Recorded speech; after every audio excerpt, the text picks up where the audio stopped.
பொன்னாவரைப்பூ சர்க்கரை நோயாளிகளுக்கு பொன்னாவரைப்பூ.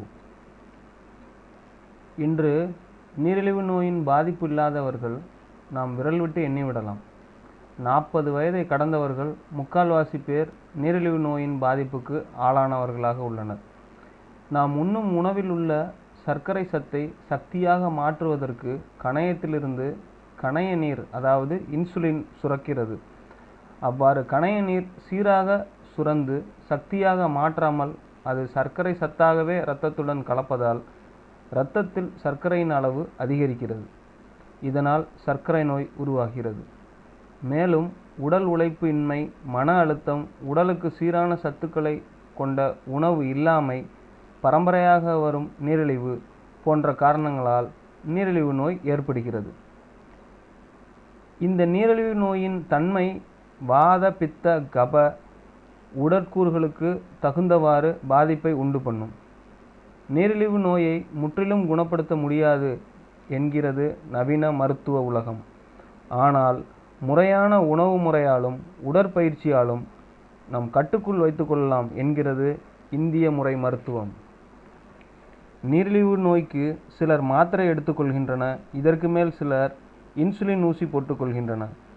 இதுதான் வாழ்வின் இறுதி என நினைத்து சிலர் மாத்திரையின் எண்ணிக்கையும் கூட்டியும் ஊசியின் மில்லி அளவை கூட்டியும் பயன்படுத்துகின்றனர். சர்க்கரை நோயை முழுமையாக குணப்படுத்த முடியாவிட்டாலும் அந்த நோயினால் உண்டாகும் பாதிப்புகளை கட்டுப்படுத்தலாம். பொதுவாக சர்க்கரை நோயின் பாதிப்பானது மயக்கம், உடல் தளர்வு, கைகால் சோர்வு, ஞாபக மறதி, கண் பார்வை குறைபாடு என பல குறிகுணங்கள் இருந்தால் இரத்த பரிசோதனை மூலம் சர்க்கரையின் அளவை பரிசோதித்து ஆரம்ப காலத்திலேயே உணவு கட்டுப்பாடு, தியானம், உடற்பயிற்சி போன்றவற்றால் கட்டுக்குள் வைத்துக் கொள்ளலாம். சர்க்கரை நோயை சித்தர்கள்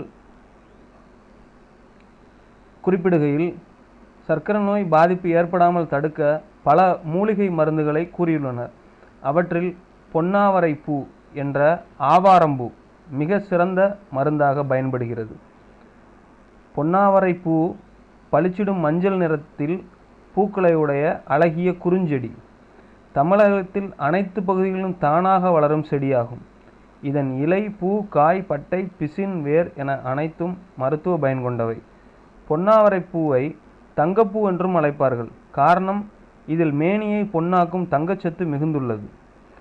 நீரிழிவு, வறட்சி, உடலின் வேர்வை நாற்றம் இவற்றை போக்கும். உடலுக்கு பொற்சாயலை கொடுக்கும். சர்க்கரை நோயாளிகளுக்கு பொன்னாவரைப்பூ மிகுந்த பலனளிக்கக்கூடிய பூவாகும்.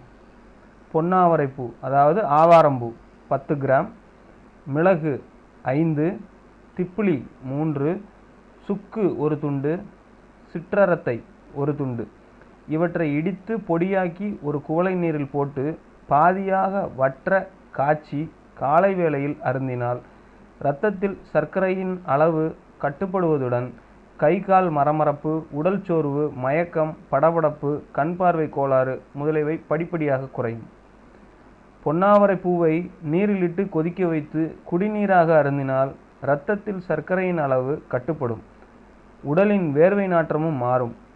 பொன்னாவரை பூவுடன் பச்சை பயிறு சேர்த்து அரைத்து உடலெங்கும் பூசி குளித்து வந்தால் சர்க்கரை நோயினால் முழங்காலுக்கு கீழே உண்டான சரும கருப்பும் நீங்கி சருமம் பழைய நிலையை அடையும். உடல் எரிச்சல் தீரும். பொன்னாவரை பூவை உலர்த்தி பொடியாக்கி வைத்துக்கொண்டு டீ, காபி பதிலாக இதனை கஷாயம் செய்து பனங்கற்கண்டு கலந்து அருந்தலாம்.